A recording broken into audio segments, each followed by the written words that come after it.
kutoka wilaya Handeni kwenda kuwa mkuu wa wilaya ya Ubungo. Mheshimiwa Jafari Muhamba Kubecha amehamishwa kutoka wilaya ya Tanga kwenda kuwa mkuu wa wilaya ya Handeni. Mheshimiwa Dadi Horace Kolimba amehamishwa kutoka wilaya ya Karatu kwenda kuwa mkuu wa wilaya ya Tanga.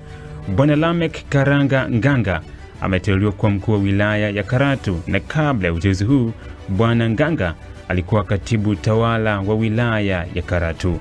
Bwana Bahati Migiri Mfungo ameteuliwa kuwa katibu tawala wa wilaya ya Karatu. Kabla ya uteuzi huu Bwana Mfungo alikuwa afisa tarafa Mbuguni, wilaya ya Arumeru.